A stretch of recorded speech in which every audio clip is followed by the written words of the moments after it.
Nous restons sur la République démocratique du Congo où nous évoquions les grands dossiers du gouvernement Ilukamba, David Jagbavi. Alors, la question, c'est de savoir si ce gouvernement à 65-42 du côté Kabila et 23 du côté Tshisekedi ne va pas plus passer le temps à régler des problèmes intergouvernementaux plutôt que les problèmes des Congolais. Donc, je pense qu'ils sont nantis d'une mission. Hein. Le nouveau gouvernement a l'obligation de résultat à la fin d'une certaine période au sein du gouvernement. Et le président, le Premier ministre l'avait dit que des audits seront faits au sein de certains ministères pour évaluer un peu les résultats qui seront donnés. Donc, ce nouveau gouvernement a l'obligation de résultat. Il est nanti d'une mission, c'est celle d'apporter des solutions aux questions que se posent les Congolais aujourd'hui. Ils sont 65 dans ce gouvernement. C'est l'un des gouvernements pléthoriques de l'Afrique francophone, je crois bien. Et cela relève un peu de l'accord qui a été signé entre Kabila et Tshisekedi pour que ce dernier puisse accéder au pouvoir. On l'avait déjà dit sur ce plateau. C'est un gouvernement qui va avoir beaucoup de difficultés pour véritablement avancer parce qu'en face, il y a des obligations à devoir à Kabila pour le camp de Kabila, également des obligations à devoir pour le camp de l'actuel président. Donc, les Congolais seront là pour poursuivre et je pense quand même que les préoccupations majeures devaient composer l'investissement qui doit être fait par ce gouvernement pour justement amener la RDC aujourd'hui à sortir de cette situation. Ça fait des années que ce pays traîne depuis un long moment déjà, que les Congolais ont envie de souffler, ont envie de profiter des richesses de ce pays et l'actuel gouvernement doit focaliser toute son énergie pour justement donner des réponses à toutes les questions que se posent aujourd'hui les Congolais. Alors sur le volet lutte contre la corruption, Firmin Tekwe, est-ce qu'il est possible d'avoir de l'impact dans ce domaine quand, par exemple, on connaît la manière dont le président lui-même a pris le pouvoir, ce que les gens assimilent à de la corruption? Vous savez, le problème de la RDC est tellement compliqué, dans la mesure où, comme j'ai l'habitude de le dire, la RDC n'est pas dirigée par les Congolais. La RDC est dirigée par les Occidentaux, la RDC est dirigée par le Vatican, la RDC est dirigée par les États-Unis, la CIA, la RDC est dirigée par les Nations Unies. Vous imaginez que quand, par exemple, les Nations Unies investissent $1 milliard dans la MONUSCO, vous croyez que c'est pour rien, c'est gratuit? Non, je pense qu'il y a quelque chose derrière. Et parce qu'il y a quelque chose, c'est parce que les gens tirent des ficelles un peu partout qu'on ne permettra jamais à ceux qui aiment cette instabilité dans ce pays-là. En ce qui concerne la lutte contre la corruption, celui-là qui a dirigé le pays pendant plus de 16 ans, Kabila, il venait 18 ans, il venait en 2001, n'est-ce pas? Et il partait en 2019, cette année. Donc, il a dirigé le pays pendant 18 ans. Il maîtrise un peu le couloir économique du pays, ses proches. C'est sous lui que Est-ce que Kabila a intérêt à se montrer omniprésent dans la gestion de son successeur? Parce que si lui-même, éventuellement, il a des ambitions futures, il n'a pas intérêt à ce qu'on l'accuse d'être obstacle. Non, vous savez, il veut toujours avoir ses yeux dans la gestion du pays, parce qu'il ne voudrait pas que les choses lui échappent. Si le pouvoir lui échappe, ça va lui être difficile de revenir. C'est pour cela qu'à tous les niveaux, dans tous les secteurs, il essaie de placer ses pions pour pouvoir toujours avoir toutes les informations, comme la sécurité, l'économie et tout le pays. S'il y a des informations qui lui échappent, ça veut dire que c'est le pouvoir qui lui échappe. Vous imaginez, pour le moment, Félix Tshisekedi, bien qu'il soit à la tête du pays, il n'a pas encore l'effectivité du pouvoir. Comme Jean-Paul Agbo le dit, celui-là qui a l'effectivité du pouvoir jusqu'à présent, au moins dans ces 8 mois, c'est Joseph Kabila. Donc il y a des choses qui ne peuvent jamais permettre à ce que ces choses lui échappent. Donc c'est lui qui a dirigé le pays avec, entre guillemets, une main de fer. C'est sous lui que l'Agence internationale de lutte contre la corruption, comment on l'appelle, Transparency International, a dit que le Congo occupe la 161e place sur 180. Mais le gouvernement n'a jamais réagi efficacement, avec efficacité par rapport à ce chiffre, à cette statistique-là. Mais maintenant, si Kabila, celui qui est au pouvoir va vouloir être plus blanc que la neige en diligentant une enquête, je pense qu'il y aura certainement des obstacles. Et cet obstacle, c'est Kabila. Alors, il a également insisté sur les groupes armés, c'est-à-dire la question de la sécurité. Il a même dit qu'il compte en finir avec les groupes armés dans l'est du pays. Mais ça, c'est pas la première fois qu'on entend ça.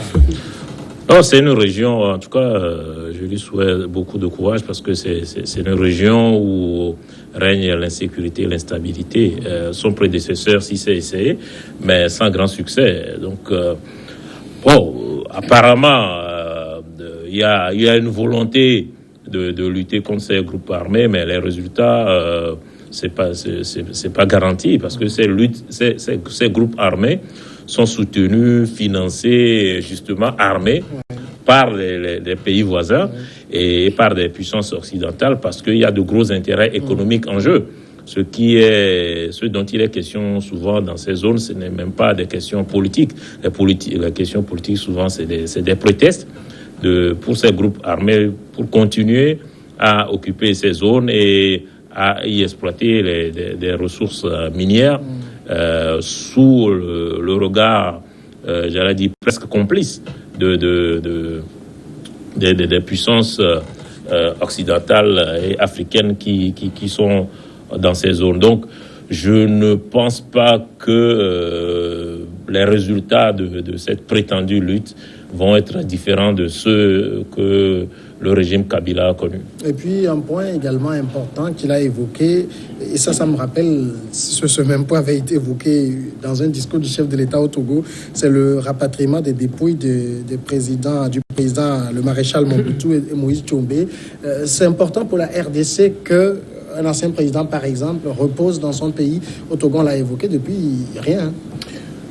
C'est important que les corps soient rapatriés. Et ça fera partie des acquis de sa gouvernance. Il ne faut pas que les corps des anciens présidents soient abandonnés dans les pays étrangers.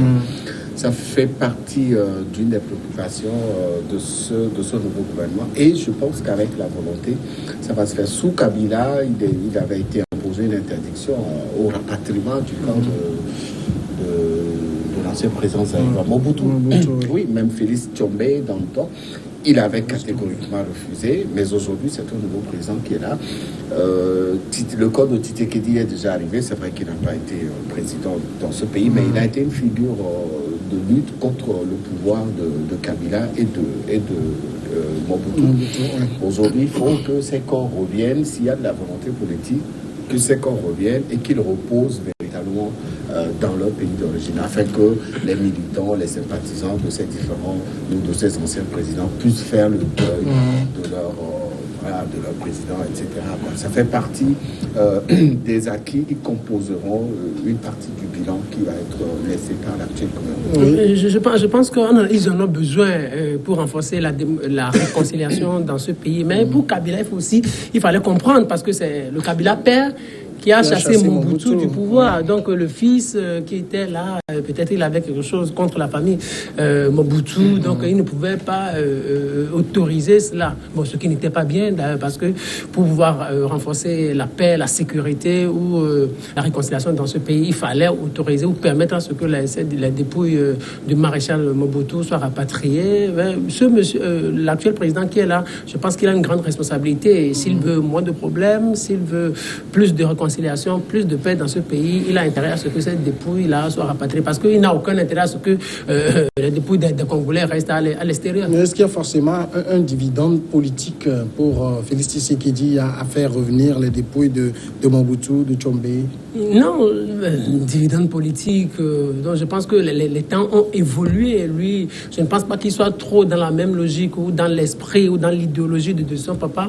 Aujourd'hui, le monde est en train d'évoluer. S'il ne rapatrie pas, quel sera l'intérêt? Mais s'il rapatrie, peut-être il aura encore plus de... ça va beaucoup plus jouer sur le plan électoral aussi. Jean-Paul Aboy, il y a quand même un point important que le Premier ministre Sylvestre Ilunga n'a pas évoqué. C'est comment il compte financer ces belles intentions. Déjà que son gouvernement pléthorique est budgétivore également. Il va trouver le moyen où pour réaliser tout ce qu'il a dit. Je ne sais pas si vous avez vu beaucoup de gouvernements en Afrique parler du financement de leurs actions à venir. Ça va être la méthode Coué. On fait beaucoup de promesses, la gratuité de l'école cette année, tout ça, je ne sais pas si ça va être fait, on va lutter contre ceci, on va financer ceci, mais personne ne dit où on va trouver l'argent et comment on va financer ça, la durée, etc. Donc, je crois que ce n'est pas particulier à la RDC, même si on l'a dit, la RDC a suffisamment de ressources pour financer tous ces projets, mais mobiliser ces ressources, justement, c'est ça qui pose le problème, aussi bien en RDC que dans les autres pays africains. Pour revenir sur la question du rapatriement, je pense que ce n'est pas simplement une question de volonté politique. Par exemple, ici, il y a eu la volonté politique de rapatrier, mais c'est plutôt la famille qui s'y est opposée. Donc, parce que il y a encore des contentieux politiques qu'on n'a pas réglés. Si à RDC, ce contentieux politique est réglé, que l'héritage de Mobutu est soldé, je crois savoir qu'avant son départ, il y a quand même eu un rapprochement entre Kabila et un des fils de Mobutu.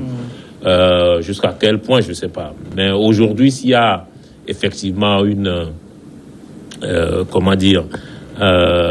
entente, un consensus pour le rapatriement pour le rapatriement de ces corps-là, je ne pense pas que la famille des deux personnalités s'y opposerait, parce que c'est pas exactement le même cas de figure qu'ici, puisque Mobutu il a été chassé du pouvoir, humilié, etc. Et donc ce sera une bonne chose pour la famille de rapatrier son corps et de lui organiser un minimum de funérailles, je ne vais pas dire nationales, je ne sais pas si les opposants à Mobutu vont accepter, vu aussi son héritage politique, qu'on lui organise des obsèques nationales, mais en tout cas, il pourra au moins revenir sur ces terres.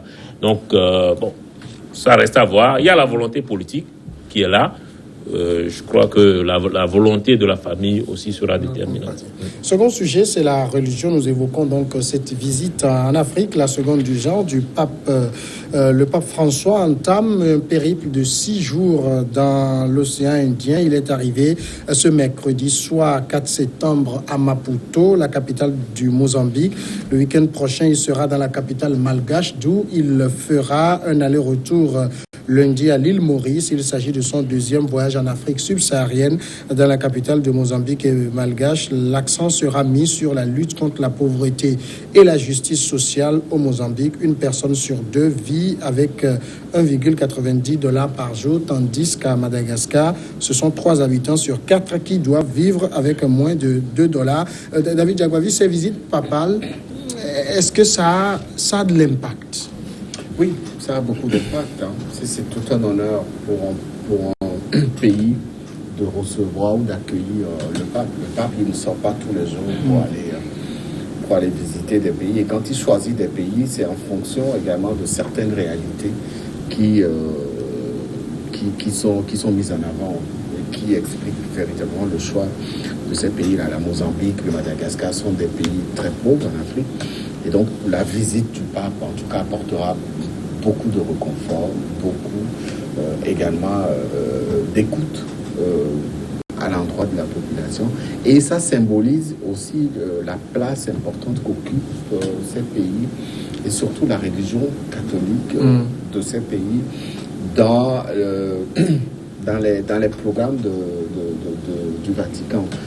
Cette visite, au-delà de l'aspect religieux que cela symbolise, permettra aux populations et aux fidèles catholiques de rencontrer le pape, d'échanger avec lui, de se rapprocher également de cette puissance religieuse qui est l'Église catholique aujourd'hui, et aussi permettra à la population d'être considérée à un certain moment au centre des préoccupations du pape. Vous savez, le pape, c'est une grosse institution. il est très respecté dans le monde entier et ses sorties sont celles qui ont le même schéma politique que les sorties ou les voyages officiels des chefs d'État. Il est chef d'État. Voilà, donc c'est une institution qu'il incarne et il représente également la totalité des fidèles catholiques du monde entier. C'est en lui que ces fidèles se retrouvent. Et quand il sort, quand il va dans certains pays, c'est tout un réconfort, c'est toute une joie. Et cette joie est exprimée par la grosse mobilisation que nous avons l'habitude de voir sur des messes qu'il anime ou sur certaines visites qu'il organise sur ces différents voyages. Et donc la Mozambique aujourd'hui et le Madagascar doivent véritablement s'investir pour marquer cette visite, et ça permettra aussi au pape d'aller à la rencontre de la pauvreté. Vous savez, le pape, il dit qu'il est un homme pauvre comme le Fils de Dieu, et donc un pauvre qui rend visite à un pauvre, ça fait beaucoup de complicité. Un pauvre tout de même, avec beaucoup de garde du corps. Avec beaucoup de garde du corps, qui est dans une papa mobile. Il faut quand même plus de sécurité pour ce pauvre. N'oubliez pas que c'est l'un de ses prédécesseurs, Jean-Paul II, a eu à être victime d'une tentative d'assassinat. Ce qu'on peut dire à ce niveau aussi, on peut l'analyser, cette visite bien sûr, en suivant un double volet. Le premier volet, c'est beaucoup plus spirituel. Vous savez, l'Afrique est reconnue comme un continent d'idolâtrie. Donc Jésus est venu pour les idolâtres, Jésus est venu pour les païens. Il faut que le chef de l'Église catholique s'y rende régulièrement pour venir prêcher la bonne nouvelle à nous qui sommes païens, pour nous demander régulièrement de nous repentir, ou ceux-là qui sont déjà dans la foi, de les reconforter, de les fortifier, de leur toujours prêcher, leur rappeler la bonne nouvelle de Christ. Et aussi, c'est un continent où il y a toujours la guerre, il y a toujours la famine, et ainsi de suite. Donc il faut que le pape, le chef de l'Église catholique, dise aux Africains, cessez les guerres, Jésus est venu vous apporter la paix, parce que Christ a dit que la paix soit avec vous. Donc, étant le représentant de Dieu sur la terre, il faut qu'il dise et vienne prophétiser que la paix soit sur votre continent. Et l'autre chose qu'il faudrait souligner, qui est aussi très important, c'est que, nous avons l'habitude de le dire, l'Afrique, c'est un continent d'avenir. C'est un continent d'avenir pour l'Église catholique aussi.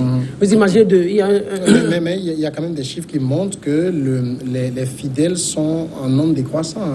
Non, par rapport à l'Europe qui est un centre catholique. Je parle des fidèles catholiques parce que les églises dites éveillées gagnent énormément de terrain. Oui, bien sûr, mais la population catholique augmente au jour le jour.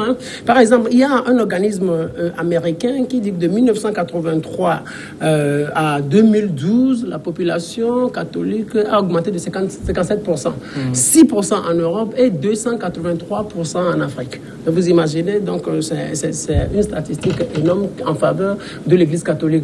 Toujours est-il que vous imaginez, regardez, quand vous prenez par exemple l'histoire du Togo même, au début des années 98, 99, 2000, il y avait ce qu'on appelait à l'époque le réveil spirituel. Et il y a beaucoup qui avaient quitté l'Église catholique pour regagner les églises éveillées. Et des années plus tard, la plupart même de ceux-là qui ont regagné les églises éveillées sont retournés à l'Église catholique. Et c'est des choses qu'on voit régulièrement. Donc l'Église catholique, elle est beaucoup plus constante, elle est beaucoup plus organisée. Maintenant, le dernier volet que je voudrais souligner, c'est le volet social.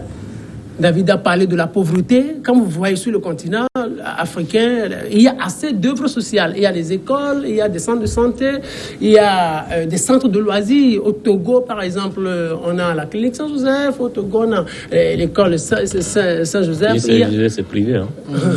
C'est pas... Oui, je sais. Il y a l'UCAO, bien sûr. L'Université catholique d'Afrique de l'Ouest, qui est catholique. La première. Il y a Saint-Joseph aussi. Il y a le centre Saint-Jean aussi, qui est un grand centre. Et dans ce centre, il y a... Le centre Don Bosco. Le centre Don Bosco. Donc, le pape est venu renforcer les œuvres déjà existantes et fortifier ceux qui sont dans la foi. Je pense que c'est la 4e visite papa là en Afrique. C'est la seconde de celui-ci. C'est la seconde fois qu'il vient sur le continent. Le prédécesseur, l'Afrique subsaharienne. Oui, mais c'est la 4e en Afrique. Contre 2 pour son prédécesseur. Maintenant, quand le pape se déplace déplace. Qui se déplace? C'est le chef religieux ou le chef d'État? Non, je crois que c'est un peu des deux. La visite, elle est forcément pastorale. Parce que, effectivement, il y a une dimension spirituelle. Le pape vient célébrer la messe, rencontrer les catholiques, pratiquants, etc. et apporter cette dimension spirituelle nécessairement. Parce que, d'abord, il est un chef religieux. Oui. C'est le chef des catholiques, c'est le successeur de Saint-Pierre. Et donc, c'est d'abord cette dimension. Maintenant, il est aussi le chef d'un État, le Vatican. Donc, c'est à ce titre qu'il est reçu comme un chef d'État, mais durant chaque fois, c'est pas simplement lors de ce voyage. À chaque voyage, ce qu'il raconte, c'est surtout et essentiellement, j'allais dire, la communauté catholique qu'il rencontre, et c'est pour ça qu'il se déplace. Et David l'a dit. Avant, on disait, pour voir le pape, il faut aller à Rome. Aujourd'hui, le pape est obligé de se déplacer. On n'est plus obligé d'aller à Rome pour voir le pape parce que, justement, il doit d'abord incarner cette figure politique parce qu'il y a plein d'enjeux aussi politiques dans le moment où le Vatican veut jouer son rôle dans des conflits, etc. Donc, il est obligé de se déplacer. Et aussi cette dimension pastorale, parce que tu l'as évoqué, il y a aussi la concurrence des autres églises. L'islam, les églises éveillées qui sont en plein, j'allais dire, prosélytisme sur plein de continents. Donc le pape est obligé aussi de se déplacer de ce point de vue. Et par rapport à l'Afrique, ça a été dit aussi, c'est ici, finalement, l'avenir de l'Église catholique. C'est vrai que les vocations baissent, mais dans l'absolu, il y a plus de vocations, en tout cas pour devenir prêtre, en tout cas pour être au service de l'Église, sur le continent que chez les Occidentaux. Et puis, il y a plus de pratiquants. En Occident, les gens se déclarent catholiques, mais ils vont pratiquement jamais à l'église le dimanche. Ici, il y a quand même une mobilisation autour de ça. Donc, le pape, je crois que le Vatican a compris ça et se déplace justement pour apporter son soutien justement à cette communauté qui est la communauté d'avenir de l'église catholique. Ce qui explique aussi pourquoi ce pape a nommé plus de cardinaux africains qu'aucun de ses prédécesseurs. Donc ça veut bien dire que le continent africain est un continent d'avenir. Bon, pour faire un peu d'humour, je dirais que le continent africain est le continent d'avenir dans tous les domaines. On est sollicité partout sur le plan économique. On va en parler, les Chinois, les Japonais, les Brésiliens, les Israéliens.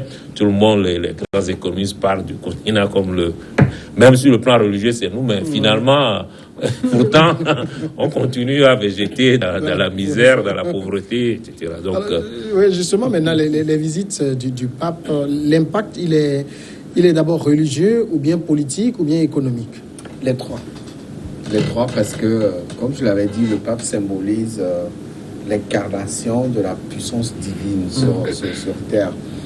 C'est le représentant, c'est la représentation divine, en tout cas, lorsque un pays accueille le pape, c'est la mobilisation. Vous avez vu quand Jean-Paul II était arrivé au Togo dans les années 85, il me semble. Oui, on a vu un peu comment Eyadema, dans le temps, avait autorisé son gouvernement à mettre les moyens, à sortir le budget pour véritablement marquer cette visite. Mais c'est ça aussi, ces visites, est-ce que ça ne gruge pas les budgets des États qui sont déjà pauvres?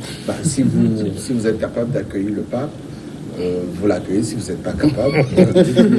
Mais là, en l'occurrence, il a refusé d'être logé dans des hôtels 5 étoiles. Il a souhaité être logé dans des hôtels, lui et sa suite d'ailleurs, dans des hôtels modestes. Donc, sur le plan spirituel, oui, religieux, oui, politique, oui, parce que vous savez, aujourd'hui, il a été reproché aussi un peu à ses prédécesseurs de ne pas s'ouvrir sur le monde africain. C'est-à-dire que Benoît XVI, je me rappelle, dans le temps, il évitait de venir en Afrique parce que... Benoît XVI, il était plutôt considéré comme un pape clivant. Voilà. Et donc, lui veut il veut enlever cette image. Il a Être décidé beaucoup plus de rassembleur. s'ouvrir à l'Afrique et venir. Parce qu'il est issu aussi d'un pays du Sud. Il est argentin, il me semble. Voilà, donc techniquement, ça le fait. Et puis, sur le plan économique, vous savez, quand le pape se déplace, c'est un gros budget. Le budget, ça rapporte plus au pays d'accueil qu'au voyageur, qui est le pape et sa suite. Et je pense que cela permettra aussi à relativiser. Oui, mais C'est pas sûr.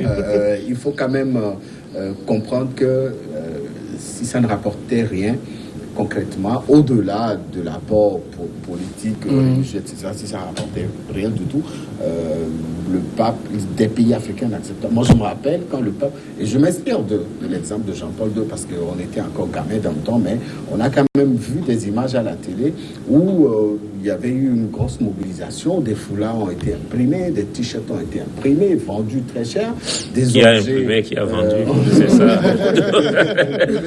C'est donc, ça. ça avait rapporté quand même quelque chose, économiquement. Je pense que vous l'avez déjà souligné, mais ça a une connotation tellement politique. Vous savez, comment on les appelle, les évêques qui se prononcent régulièrement par rapport à la crise en RDC. Il y a les évêques qui se sont prononcés, la conférence des évêques qui s'est prononcée plusieurs fois. Il y a l'archevêque de Kinshasa qui a été fait cardinal. Voilà, qui se prononçait. Regardez par exemple l'histoire du Togo. Les évêques se sont prononcés plusieurs fois durant la crise qui a secoué le Togo il y a de cela déjà quelques mois. Donc, et le Vatican l'a dit, c'est un État, c'est un petit État, mais qui est tellement puissant. Qui est tellement puissant. Et à la banque de Vatican aussi, il y a des gens, ou peut-être certains chefs d'État ou certains pays qui ont leurs avoirs dans cette banque-là. En fait, ce qu'on nous montre, c'est la face visible de l'iceberg. Mais ce qui se passe en dessous, la face immergée, personne ne voit, personne ne maîtrise. Et je pense que tout dernièrement, le chef de l'État togolais s'est rendu à Rome. Donc, il y a des chefs d'État en Afrique aujourd'hui qui souhaiteraient que le pape les reçoive. Quand il vous reçoit, vous avez la bénédiction spirituelle, on vous bénit, soyez bénis, allez faire de tout, allez en paix, vous aurez un mandat beaucoup plus accessible.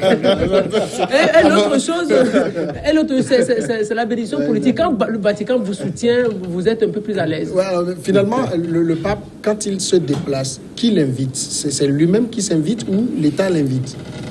Non, enfin, pour être franc, j'en sais rien. Mais je pense que ça peut être les deux. C'est plutôt par rapport au coût que je pose la question. Oui.